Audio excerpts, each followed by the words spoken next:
Kabar baik.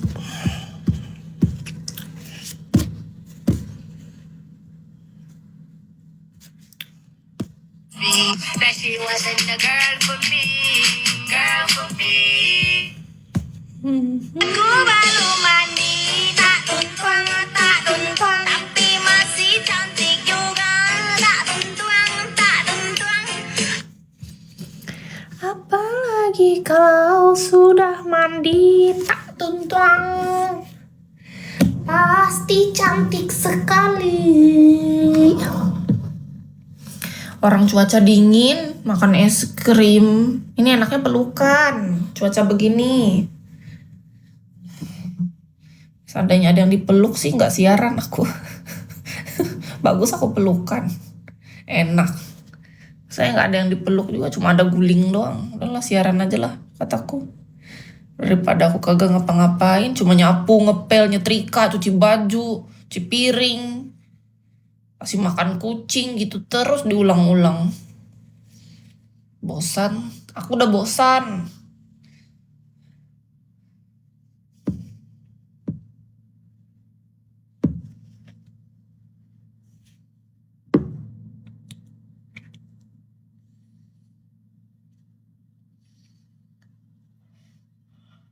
Emang mau dipeluk, tapi kalau sama kamu aku nggak mau. Aku cuma mau dipeluk yang pertama sama berondong kalau aku suka sama dia. Itu pun kalau aku suka, kalau enggak jangan. Yang kedua aku mau dipeluk sama om-om atau koko-koko atau mas-mas atau abang-abang yang banyak duit. Udah itu doang antara dua. Kalau nggak ada duitnya nggak mau juga.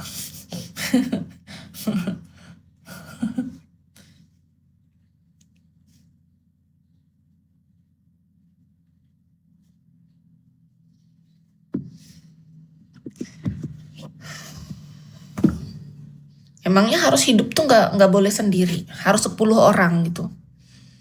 Itu guling apa fungsinya? Buat temen tidur lah.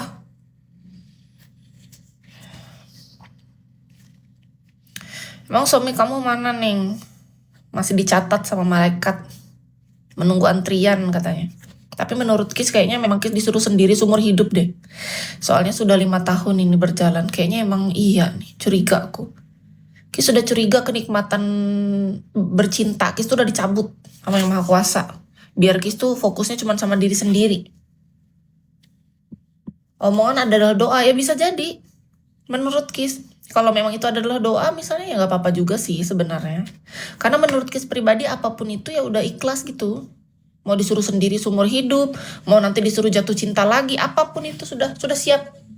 Aku udah siap apapun itu.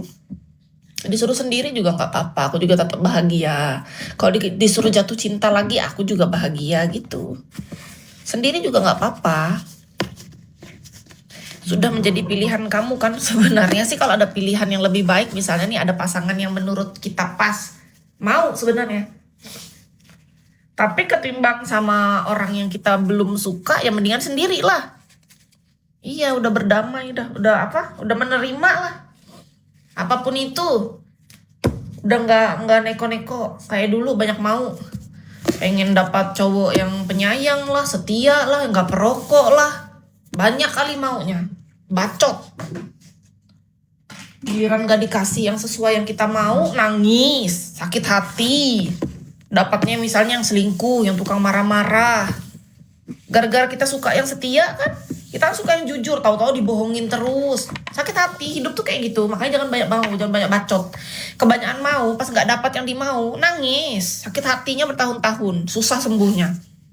Itulah manusia. Makanya dari situ kupikir, udahlah.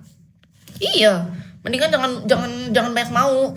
Semakin kita pengen yang jujur, pengen yang setia, yang baik, yang sayang sama kita, dapatnya malahan yang kebalikannya. Agak lain memang dunia ini kadang-kadang. Malah kita diuji di yang kita pengen banget tuh dikasih yang kebalikannya. Tuh, memang bener gitu hidup. Coba dah. Kita pengen apa nih? Kayak Kis dulu kan pengen banget tuh kerja kantoran, jadi sekretaris bos, atau pokoknya orang-orang yang keren-keren gitu lah, minimal customer service bank, atau ya apalah pokoknya yang bagus gitu. Tahu-tahu apa kerjaan kita? Disuruh jadi tukang joget di Bigo. Coba, logikanya masuk akal nggak? Enggak. Habis itu malahan disuruh jadi tukang pijat. Coba. Memang kita pernah berdoa, aku ingin jadi tukang pijat seumur hidup. Nggak ada. Satu kali pun nggak pernah, jangankan berdoa kayak gitu. Berpikir pun tidak. Aku emang suka dipijat sejak tahun 2012. Tapi aku nggak pernah berdoa jadi tukang pijatnya. Aku sukanya dipijat. Ngerti nggak? Gitu hidup kadang-kadang, makanya udah malas lagi aku minta ini minta itu, capek sudah. Aku minta laki-laki yang baik, penyayang, setia, bertanggung jawab, jujur, tulus sama aku, setia seumur hidup, jadi apa adanya, mau belajar, bertumbuh, berkembang bersama, mau berhikmat, penuh kasih sayang, mencintaiku, saling menyayangi. Semuanya dapatnya kebalikannya. Nangis habis tuh, capek. Makanya dari situ aku pikir, kayaknya hidup ini bukan tentang apa yang kita mau. Beneran, ikhlas aja dah. Dikasih kayak apa aja dah, udah. Kalau sekarang sendiri malah harusnya bersyukur. Nggak ada yang nyakitin kita lagi kan? Nah, logikanya. Sendiri bagus malah. Nggak ada yang nyakitin, nggak ada yang bohongin, nggak ada yang selingkuhin. Namanya sendiri, siapa yang nyelingkuhin kita? Sendiri. Malah kagak sibuk. Kalau ada pasangan nih, misalnya dia nggak ngabarin, dia sibuk sendiri, kita sakit hati karena dia nggak ngabarin. Coba kalau nggak ada pasangan, nggak dikabarin, emang kita nunggu kabar siapa? Nggak ada juga. Tidur ya tidur aja dah, bangun ya bangun aja, ya kan? Nggak usah ribet. Nggak ada yang meluk, ya udah peluk diri sendiri, kan punya tangan, nggak usah manja. Tangan kita ada 2, bisa peluk diri sendiri. Ribet nunggu dipeluk sama orang, kebanyakan berhayal. Iya, nikmatin aja, betul, udahlah. Nggak usah terlalu muluk-muluk, udah capek. Udah di titik aku capek dah banyak mau. Lebih baik tidur daripada cari pacar. Makanya udah capek. Daripada kita pergi keluar nyari ini nyari itu, kebanyakan mau. Ngantuk tidur, lapar makan.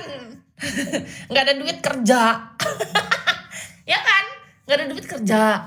Udah simple. Nggak mau ngapain lagi? Mau ngapain? Aku nanya. Nggak usah ribet. Aku udah males. Udah malas ribet, malas ribut.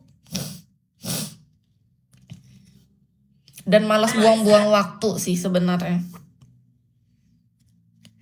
Kadang aku ketawa sama statement kakak tuh, tapi dalam hati nggak kayak gitu deh. Maksudnya dalam hati kakak. Ya itu terserah kakak, hati kakak gimana. Kan orang beda-beda. Manusia mah beda-beda, tahu. Massage itu hobi ya. Tadi main apa? Aduh. Justru kalau untuk saat ini massage penghasilannya lebih bagus daripada dari Bigo. Hasil massage-nya lebih baik. Tapi kita nggak pernah tahu. Bigo ini kan kadang-kadang gila. Kayak dulu Kis ingat banget kan waktu Kis kenal Bigo itu kan Kis kan menjalani yang namanya sebagai seorang beauty konsultan. Manajer Kis orang Bandung namanya Teh Dika. Penghasilan Kis waktu itu misalnya sekali jualan bisa dapat 2 juta. Tapi itu kan dipotong sama dari pihak apanya tuh? Pihak brand. Kita cuma dikasih 30%. Tapi kadang dikasih bonus apa macam-macam lah gitu. Tapi yang pasti misalnya kita dapat satu hari 2.500.000 nih penjualan Kis satu hari. Kita dikasihnya 30%. Kis kan dulu suka jualan. Jadi Kis jualan skincare, makeup gitu-gitu, macam-macam lah, masker, apa-apa tentang kecantikan. Habis itu Kis kenal Bigo. Ditanya sama si Teteh, "Kamu udah di Bigo, mau off ya di sini?" Kata dia, di jualan ininya beauty konsultan. "Enggak, Teh. Tetap dijalanin kok, cuman gak tiap hari," kata Kis gitu. Jadi awal-awal kenal Bigo tuh masih dijalanin, itunya setahun masih. Habis itu pas mulai Bigonya kita masuk manajemen, ternyata targetnya bagus. Gara-gara target bagus kita mulai izin sama si Teteh, "Teh bisa nggak off aja nih, aku udah nggak bisa fokus nih di beauty konsultannya. Aku mau fokusin di Bigo, Teh." "Emang bagus hasil dari Bigonya?" kata si Teteh. "Iya bagus, Teh, asal difokusin aja," kata Kisan. "Ya udah kalau memang kamu udah pilihannya mau fokusnya di sana, semoga berhasil di Bigonya," kata si Teteh kan. "Kalau memang mau berhenti di beauty konsultan ini nggak apa-apa. Kasihkan semua nomor-nomor membernya kamu." Jadi kan udah ada list tuh. Kita kan kalau udah naik gitu berap ke jenjang yang mana pasti di bawah-bawah kita tuh banyak. Ada nama-nama dan nomor handphone dan data-data dan keluhan-keluhan yang udah dikonsultasikan. Itu kan semua kita catat. Nah, itu Kis kirimkan Iya didukung Ki sama si Teteh Teh Dika namanya. Wajar dia berhasil kan di dunia beauty konsultan. Dia manajer terbaik tuh menurut Kis. Tapi di atasnya dia ada yang lebih baik lagi karena memang ada atasannya lagi. Jadi di atas Kis tuh ada atasan. Nih Kis, nih Teh Dika, di atas Teh Dika tuh ada namanya Teh Linda. Nah Teh Linda ini yang paling atas di antara kita. Jadi mereka ini kan orang-orang berhasil di dunianya. Kis tuh hampir sedikit lagi padahal mau naik tahu. Satu langkah lagi Kis tuh di beauty konsultan mau naik manajer. Cuman gara-gara Kis ketarik ke dunia Bigo Live, akhirnya Kis memilih untuk fokusnya di Bigo. Saat itu pada tahun 2017 Kis lepas. Padahal Kis memulai itu tahun 2014. 3 tahun Kis di dunia beauty konsultan teman-teman. Padahal Kis 2 tahun pertamanya itu menjalankan sambil kerja di Telkomsel sebagai seorang admin corporate dan admin sales. Tapi Kis sambil jualan di beauty konsultan sambil belajar gitu kan. Nah ternyata itu adalah jalan dari Tuhan untuk Kis. Jadi pas Kis ternyata habis kontrak dari yang Telkomsel itu, Kis di beauty konsultan ini penghasilannya. Dan ternyata setelah di beauty konsultan, Kis tuh dikenalkan oleh temen sama Bigo. Dari Bigo inilah akhirnya Kis dapat yang lebih tinggi kan. Hasilnya lonjakannya tinggi banget tuh. Dalam hidup gak pernah ngerasain penghasilan yang luar biasa. Dan Kis bersyukur Tuhan tuh baik. Hah? Kok ada yang ngetok?